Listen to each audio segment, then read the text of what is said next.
in this country, we do not blame the lawlessness of an individual on a whole community.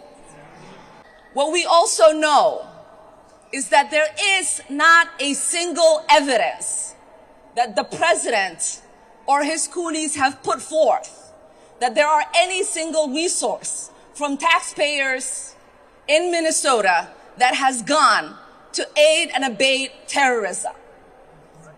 That language is dangerous.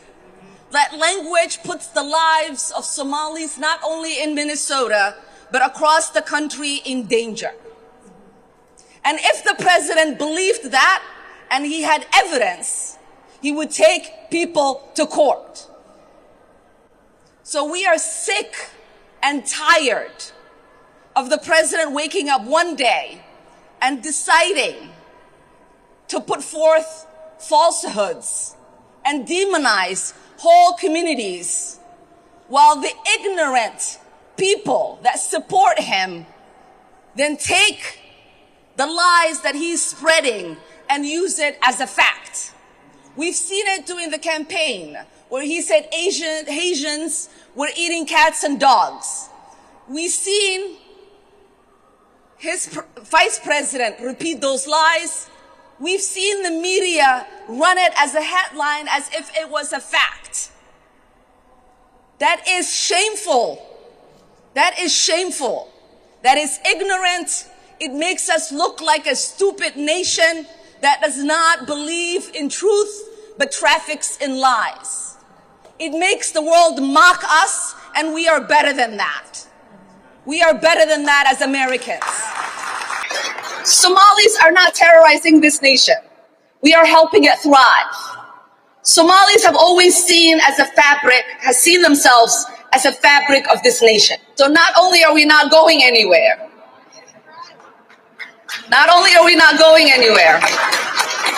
we are not going to allow anybody to make us feel less Minnesotan or less American. Yeah, this is getting crazy. They got the police chief out in Minnesota, ladies and gentlemen, because Somalis have been caught, right? The refugees, so-called, have been caught in fraud and scam and literally funneling money back to Al-Shabaab, a terrorist organization in Somalia, using taxpayer dollars.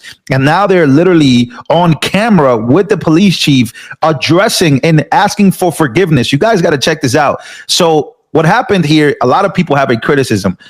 A group of Somalis literally were speaking in their native language, and then they had to translate over live on TV. And then the police chief took over to say this. Take a look at this wild and bizarre exchange to where he says these problems must be addressed because they don't want to go back home and be sent back. These are people that claim refuge to say that they're fleeing Somalia, but yet there are fraud and scams being literally orchestrated to send money back to Somalia. So what is the truth here?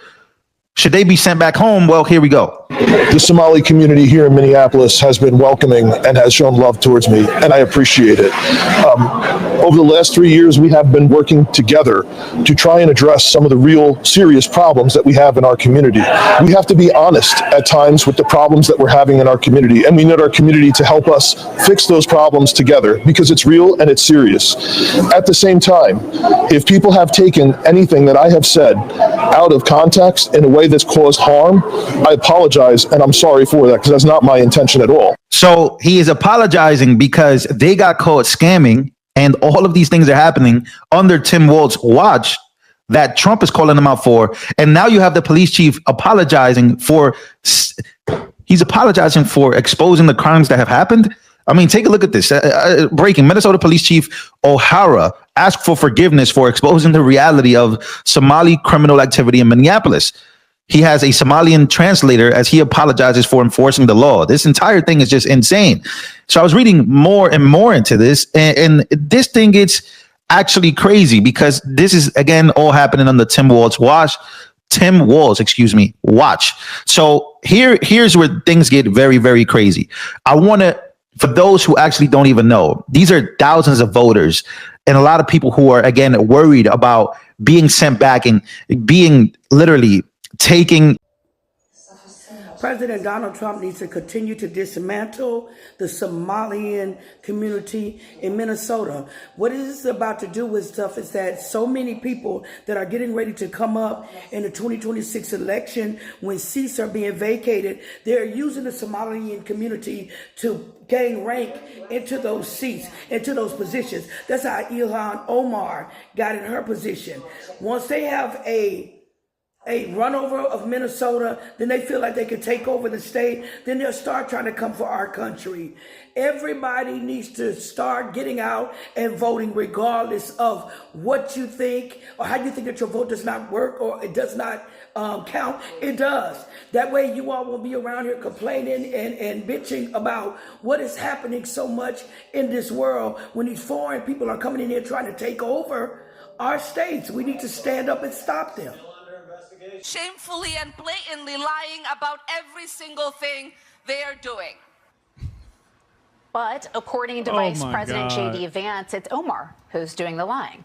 Vance said that this week that he thinks Omar definitely committed immigration fraud and is now looking to build a case against her. A spokesperson for Omar called the accusation, quote, ridiculous lie. But the tiny African nation of Somaliland, different than Somalia, is ready to help and is calling for Omar to be extradited to them. I say, look. She said, let's do it. So listen to this last part right here. Listen to this last part. This African nation say, hey, we are ready for President Trump to just say the word and we would take ILHAN Omar right off y'all hands. For Omar called the accusation, quote, ridiculous lie. But the tiny African nation of Somaliland, different than Somalia, is ready to help and is calling for Omar to be extradited to them. Calling for Omar to be extradited to them. They say they are waiting. All they got to do is just say the word. Now, we'll check out this clip because, like I said, I've seen this clip, going around on the internet. And let's check this out. From Washington to the Horn of Africa, a political attack has triggered an international flashpoint, with an unrecognized state offering to extradite a sitting U.S. Congresswoman. Now, the self-declared Republic of Somaliland says it would accept the extradition of Congresswoman ILHAN Omar if the United States ever requests it. Now, in a post on X, Somaliland struck a mocking tone, suggesting that any deportation would simply mean sending Omar back to her kingdom and signaling that it would be ready to act if asked. Wow. And that's not it. The official account also endorsed a series of posts on X aimed at mocking and disrespecting. People who spent years calling America racist are now crying online because they're being sent back to the same country they swore was better than here. Y'all like the video right here, follow for more. And let's get into this one. You see the meltdown videos everywhere, tears, anger, demands, but none of them mention the fraud investigations, the expired visas, the money that moved through criminal networks, or the abuse of programs paid for by the taxpayers. The moment accountability shows up, they all act shocked. I look at these videos and all I see is the same contradiction. Somalia is beautiful when they want moral high ground, but Somalia becomes unsafe the moment removal papers arrive. They switch the story depending on what benefits them. The reactions are emotional because the system finally stopped bending. Deportations are happening because laws exist, because agencies uncovered fraud rings, because certain groups are draining millions from health, housing, and social programs that working Americans rely on. There's nothing complicated here. People act like the West owes everyone a comfortable life, like your job is to give everyone else.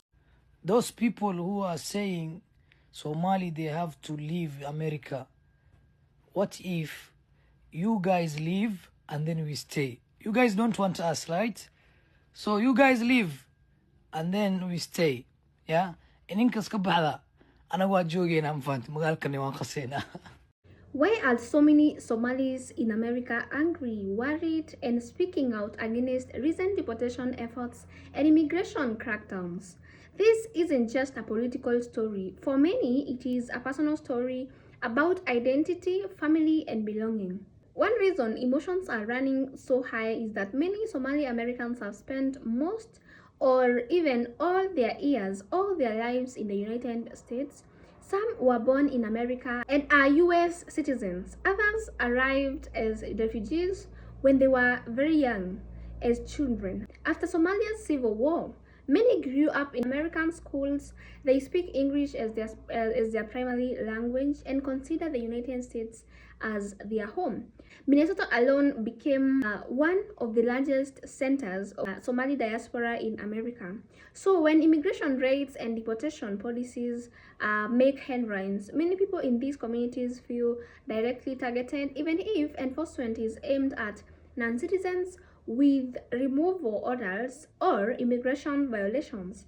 Recent enforcement operations in Minnesota generated fear and activism among Somali Americans who say they feel singled out. Supporters of tougher immigration enforcement argue that the law should be enforced regardless of nationality and that individuals who are in the country illegally or even commit serious crimes should face consequences. They point to fraud cases and criminal prosecutions involving the members of Somali community and say immigration laws must be applied equally. So critics respond that the crimes of a small number of individuals should not be used to judge an entire community of tens of thousands of people. They argue that most Somali Americans are law-abiding citizens and residents, workers, business owners, and even students. Congresswoman ILHAN OMAR has become one of the most visible voices opposing the immigration crackdown. OMAR, who came to the United States as a refugee and later became a US citizen, has repeatedly criticized deportation efforts and what she described as racial profiling of Somalis. She has demanded investigations into enforcement actions and has argued that Somali communities are being unfairly targeted. Her supporters say she is defending her constituents and standing up for immigrant communities. Her critics say she focuses too much on opposing enforcement and not enough on addressing problems that exist within parts of her community.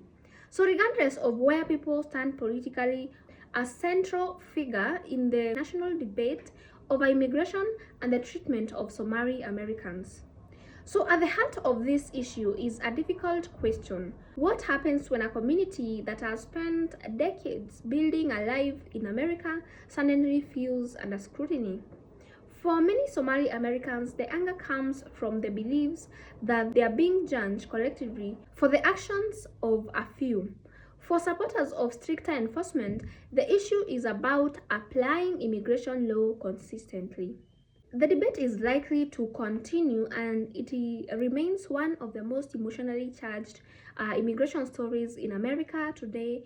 And I want to hear from you guys. What do you guys think from the clips that you've seen? Should immigration enforcement be expanded, or are Somali communities being unfairly targeted? Let us know in the comment section below and kindly remember to keep it respectful. Thank you so much for watching. I'll see you in the next one. Bye for now.